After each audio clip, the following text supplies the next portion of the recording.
Salutare! Astăzi avem în față o autorulotă cu alcov. Este vorba de un Sunlight A70 și vreau să vă prezint. Este un camper din 2019 cu 105.000 de kilometri la bord și are foarte multe dotări, printre care un sistem solar Victronic cu invertor 2000 de W, 3 panouri solare, aer condiționat staționar, picioare de calare hidraulice, verandă tule 5200, structură de aluminiu la băncile laterale și pat peste garaj. Adică în spate, după cum vedem acolo unde este geamul acela, este un pat, o să vi-l arăt la interior.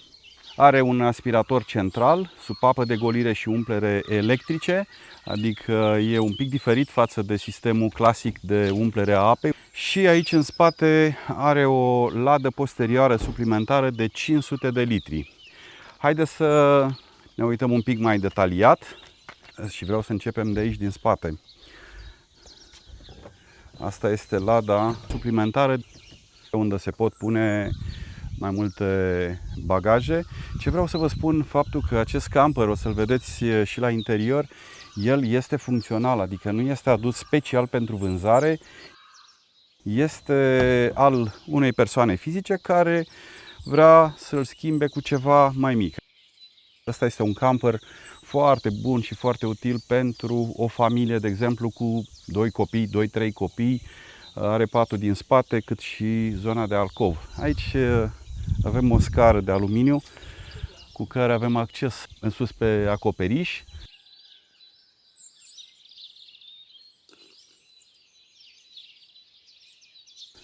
Ne uităm un pic la garaj.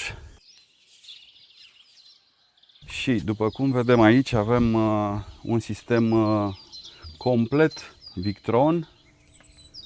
Are independență energetică foarte bună. Este o bilă care, practic, dacă se întâmplă ceva cu acest sistem, ea se sparge și împrăștie un praf și astfel stinge incendiul. Foarte interesant. Hai să vedem un pic mai departe.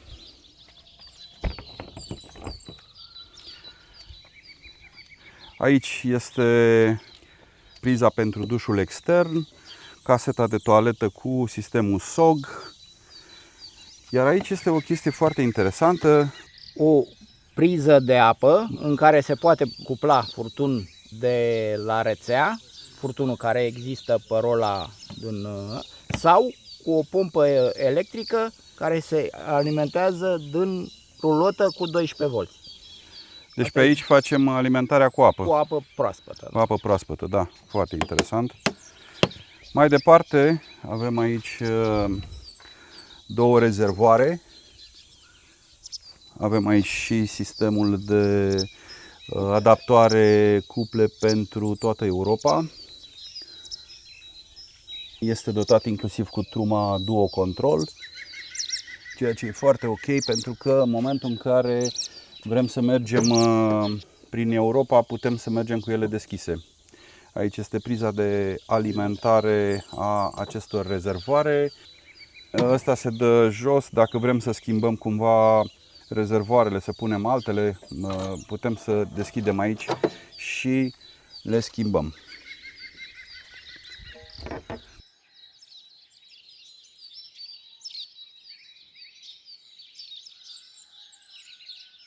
Motorizarea este pe Fiat de Ducato de 130 cai putere.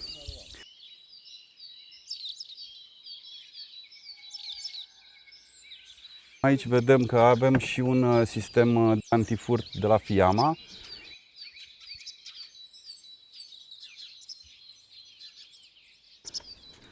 Aici este priza de alimentare la rețeaua electrică. Asta ne spune că avem o centrală Truma. Camperul este foarte util pentru o familie cu 2-3 copii. După cum vedem, este foarte spațios. Eu zic că e bine să vă gândiți acum, pentru că vine perioada de concedii și e foarte ok să-ți iei un camper bine dotat. Este gata de drum, nu trebuie decât să-ți aduci bagajele și să te urci în el și ați plecat în vacanță. Aici sus este patul din alcov, foarte mare, trapă de aerisire. Accesul se face cu scara aceasta. Se montează scara aici și se face accesul în patul din alcov. Camperul este utilizat zi cu zi, adică nu este un camper adus special pentru vânzare. Are în dotare un televizor CarBest. Aici sunt panourile. Ăsta este panoul pentru calarea calelor hidraulice. Aici este panoul de la Victron. Acolo are și internet.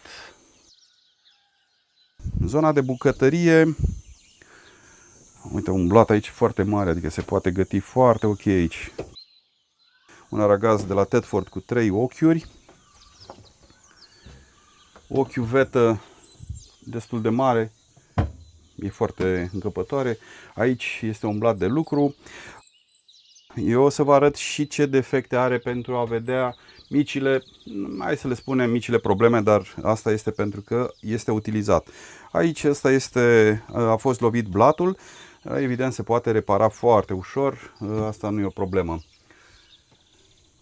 Aici este panoul de la Truma iNet, deci de la centrală. Două sertare mari la bucătărie în care se pot pune foarte multe lucruri utile la bucătărie. Aici putem agăța prosoape, sertare pentru veselă.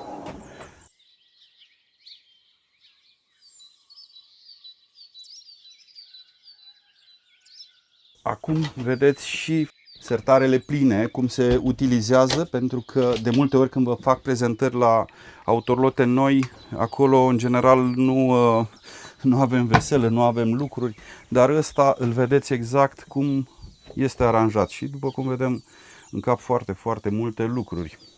Aici avem o priză de brichetă de 12 V, o priză pentru 230, lumini LED. Aici, la fel, luminile din camper, o priză 230.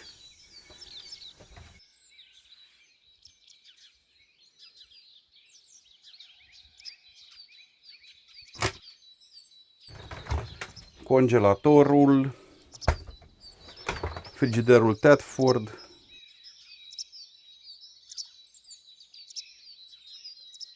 În spate, după frigider, aici un șifonier foarte mare cu bară pentru haine. După cum vedeți, hainele stau frumos aranjate cu o cămașă, un sacou și așa mai departe. Patul din spate foarte mare.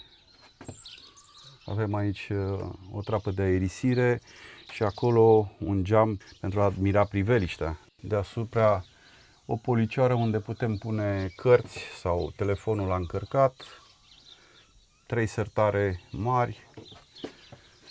Patul se poate trage această perdeluță și îți creează intimitate peste noapte. Aici avem o oglindă unde ne putem aranja înainte de a ieși din camper. Zona de baie este foarte mare, camperul fiind generos. Aici se pot pune prosoapele. Avem zona de duș care e foarte mare, cu grătarul la jos acolo. Adică eu am intrat aici și stau foarte bine. Avem aici niște uși care putem închide în zona asta de cabină de duș ca să nu stropim restul băii. O chiuvetă mare, oglindă,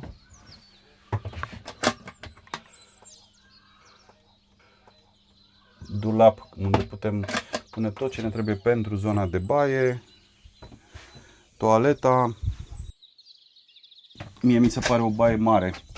Aici la fel avem spațiu unde putem pune soluțiile pentru toalete și așa mai departe. În living se poate sta Pe această banchetă face-to-face, 2, 3, 4 persoane pot sta lejer aici, se poate lucra, se poate servi masa. Avem priveliște foarte frumoasă. Suntem la mare, la munte, evident, avem, nu trebuie să mai explic, că toate au plasă anti-insecte și rulou de intimitate.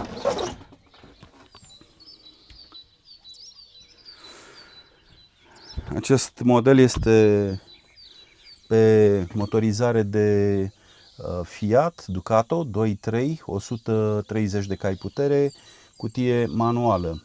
Aici văd că acest camper este dotat și cu un display alpin.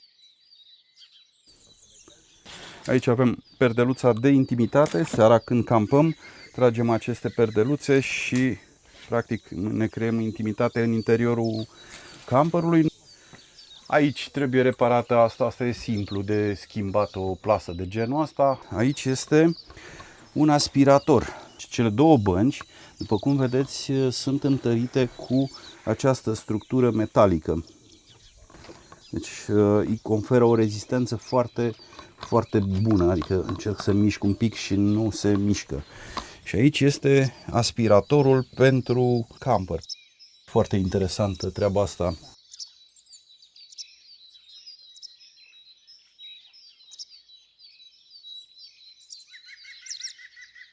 Asta este autorulota Sunlight A70 din 2019 cu 105.000 de kilometri la bord.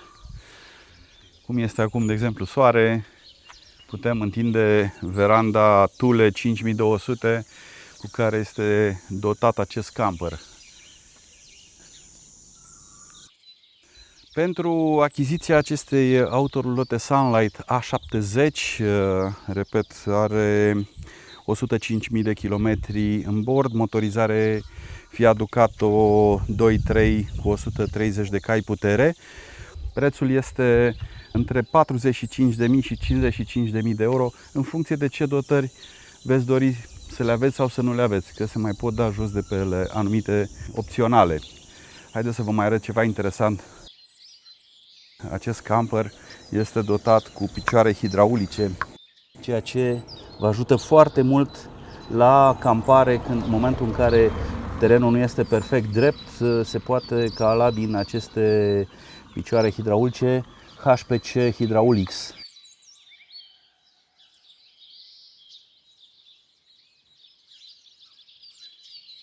Eu zic că merită investiția pentru că e un camper gata de drum. Veniți doar cu bagajele, vă luați copiii. Copiii vor dormi probabil mai mult ca sigur sus în alcov, pentru că copiii adoră să se joace sus în alcov acolo. Vă luați bagajele, veniți, i-ați dat cheie, ați pus motorină și ați plecat în vacanță. Așa că dacă vreți să luați legătura cu proprietarul, aici este numărul de telefon. Îl puteți suna, puteți să mergeți să vizualizați această autorulotă. Este undeva lângă Bucur-Obor, în zona Bucur-Obor, în București. Mulțumesc pentru vizualizare și sper să ne vedem pe drum cu noul proprietar pe drumurile din România și nu numai. Mulțumesc, la revedere!